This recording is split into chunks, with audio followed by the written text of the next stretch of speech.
आपको दिखाते हैं। आज सरी का पहला दिन है, स्नो पड़ गई है सरी में।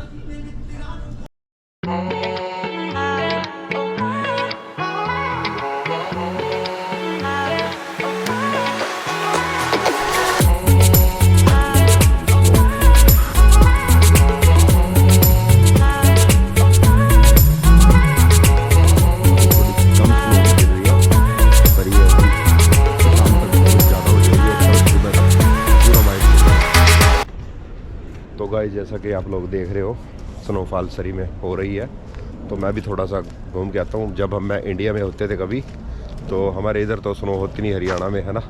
तो जी हम हर न्यू ईयर पे या हर साल कभी हमने कुल्लू मनाली जाना, कभी हमने मसूरी जाना, कभी हमने उधर शिमला रोहतांग शिमला चले जाना, कुफरी। तो जी बहुत शौक़ होता था देखने का, दोस्तों के साथ मिल के प्लान करते थे जाने का। पर चलो अपना इस कंट्री में आ गए हैं कि गर्मियों का भी आनंद लेते हैं, यहाँ पे स्नो का भी आनंद लेते हैं। ठीक है, बहुत बढ़िया है। बाकी बोलते हैं कि कनाडा बहुत ठंडा देश है, पर यार ये है कि हर एक चीज़ होती है यहाँ पे, ठंड भी है, गर्मी भी है, सारी ऋतुएं होती हैं इंडिया की तरह। तो स्नो का भी एक अलग ही मज़ा है यहाँ का। लोग बच्चे बहुत फन करते हैं, है ना।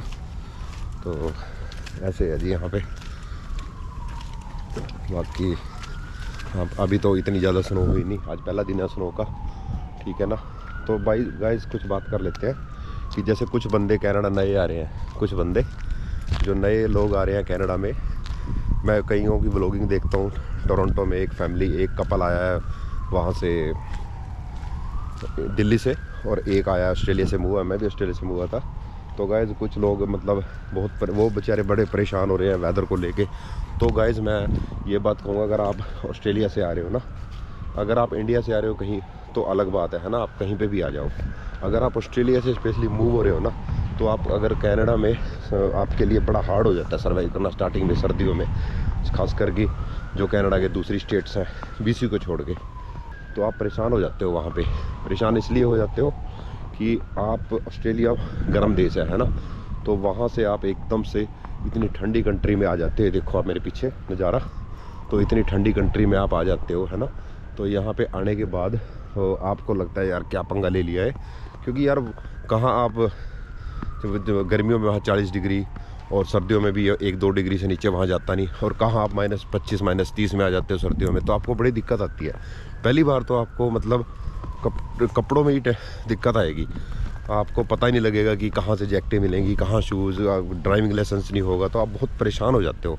तो इसलिए अगर आप आ रहे हो ना ऑस्ट्रेलिया से, तो मैं आपको सजेस्ट करूँगा कि आप BC आओ। ठीक है, BC थोड़ा सा महंगा है और स्टेट से यहाँ पे, पर यह है कि धीरे धीरे आप सेट हो जाते हो यहाँ पे। अभी यहाँ पे मतलब 2 महीने का है यहाँ पे, है ना। उसके बाद नॉर्मल है यहाँ पे इंडिया की तरह। ठीक है। तो गाइस जो भी मेरी वीडियो देखता है और जो लोग ऑस्ट्रेलिया से मूव हो रहे हैं कनाडा में, अभी जिनको मंथ हुआ है, 2 मंथ हुए हैं, जिन्होंने अभी आना है, सोच रहे हैं, जो प्लान कर रहे हैं, तो उनको BC में आना चाहिए। BC में भी ये नहीं कि आप प्रिंस जॉर्ज चले जाओ या कलोना चले जाओ कहीं, वहाँ पे यही बुरा हाल है। वहाँ पे भी BC में भी जो वैनकूवर का जो लोअर मेनलैंड का जो एरिया है, तो वहाँ पे आप लोगों ने रहना है। सरी, लैंगली, डेल्टा, ये जो 200-300 किलोमीटर का एरिया है, बहुत बढ़िया एरिया है। यहाँ पे इतनी ज़्यादा स्नोफॉल नहीं होती, चलो 2-3 महीने होती है, जैसे इंडिया हमारे शिमला में होती है। ठीक है। तो इसलिए यहाँ पे बढ़िया है। ठीक है गाइस। तो मैं ये वीडियो आज उन्हीं के लोगों के लिए बना रहा हूँ जो ऑस्ट्रेलिया से मूव होते हैं। यहाँ पे बहुत लोग परेशान हो रहे हैं ऑस्ट्रेलिया वाले। तो पहली सर्दी में तो सभी परेशान हो जाते हैं। ठीक है गाइस। तो कनाडा बहुत अच्छी कंट्री है, मस्त है, कोई प्रॉब्लम नहीं है। ठीक है। हर तरह का वेदर है यहाँ पे, और इसको एंजॉय करो वेदर को। ठीक है। बस बाकी फैसिलिटी यहाँ पे, टेक्नोलॉजी इतनी ज़्यादा है कि ठंड जितनी मर्जी है, ठंड लगती नहीं यहाँ पे, क्योंकि घरों में भी हीट है, काम पे भी हीट है, कारों में भी हीट है। देखो मेरे पर स्नो गिर रही है कोई। ठीक है। हाथों पे थोड़ी ठंड लग रही है, तो कोई बात नहीं, हम तो एंजॉय करते हैं स्नो को भी। अब 2-3 मंथ हम पूरा एंजॉय करेंगे इस स्नो को। ठीक है। उसके बाद गर्मी आ जाएंगे। गर्मी को आपने मेरे व्लॉग देखे ही है कि गर्मी भी अच्छी खासी पड़ती है। ठीक है ना। तो गाइज देखते रहिए मेरा चैनल, और आपको होपफुली कल शायद दिन में धूप है और ये जो पूरा वाइट हो जाएगा तो बहुत अच्छी वीडियो बनेगी। क्रिश बाय।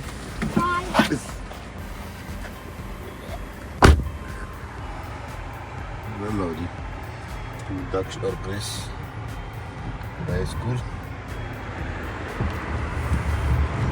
ये हाल हो जाता है ठंड में।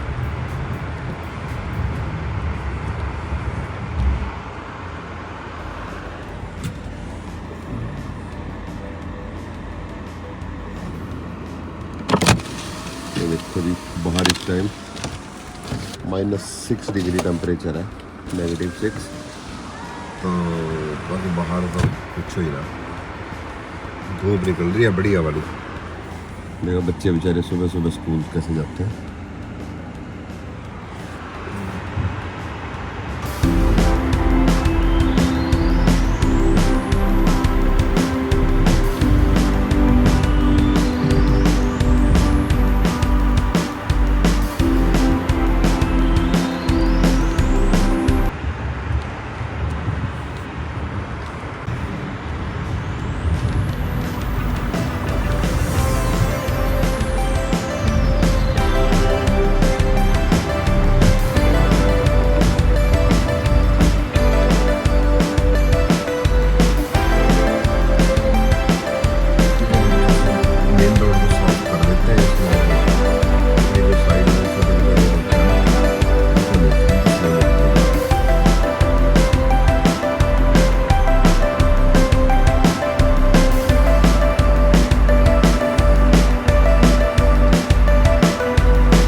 और इस वाले हिल से नीचे जाना हो तो नीचे से ऊपर आना हो इस हिल से, भाई साहब बस इम्पॉसिबल है अगर विंटर टायर नहीं है तो।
ओके गाइस, तो अभी आपने मेरा व्लॉग देखा। तो मेरा कहने का मेन मतलब मेरा यही है आपसे कि अगर कोई कनाडा आ रहा है, किसी का वीज़ा लग चुका है, चलो स्टूडेंट का अगर इनटेक स्टार्ट होता है तो वो एक मजबूरी है। अगर किसी ने जैसे कनाडा में पीआर पे आना है, वर्क परमिट पे आना है और आपका वीज़ा लग चुका है, तो आप ये 2-3 महीने ना आए जैसे, ठीक है ना। तो आप आए मार्च के एंड में और या फिर अप्रैल में आप आए। तो अगर आप अप्रैल मार्च में आते हो तो आपको मतलब थोड़ा सा वेदर के हिसाब से आपको दिक्कत नहीं आएगी। और इतना अगली सर्दियाँ आएगी तो अगली सर्दियों तक आपके पास सारा कुछ होगा, जॉब भी होगी, कार भी होगी, लाइसेंस भी होगा। तो इसलिए आपको सर्दियों में कोई दिक्कत नहीं आएगी, ठीक है ना। जैसे जो लोग पुराने रहते हैं उनको सर्दी से कोई प्रॉब्लम नहीं, क्योंकि वो यूज टू हो जाते हैं। तो इसलिए आपको मैं यही सजेस्ट करूँगा कि अगर आपने आना है तो इन सर्दियों के मौसम में ना आके मार्च अप्रैल में आए, ठीक है। तो तब आपका एक्सपीरियंस बहुत अच्छा रहेगा और आपको सेटलमेंट करने में बहुत आसान हो जाएगा, ठीक है गाइज़। तो बस मैं अपना ये ब्लॉग यहीं पे ख़त्म करता हूँ और मिलता हूँ आपसे नेक्स्ट एक और ब्लॉग में जल्दी ही। तो आज मैंने आपको दिखाई स्नो। तो सरी में इस बारी कुछ एक ये 6-7 घंटे में कुछ ज़्यादा ही स्नो पड़ गई थी, तो मेरा मूड किया कि चलो थोड़ा आपको यहाँ का स्नो सीज़न भी दिखाता हूँ। Okay guys, thank you, bye.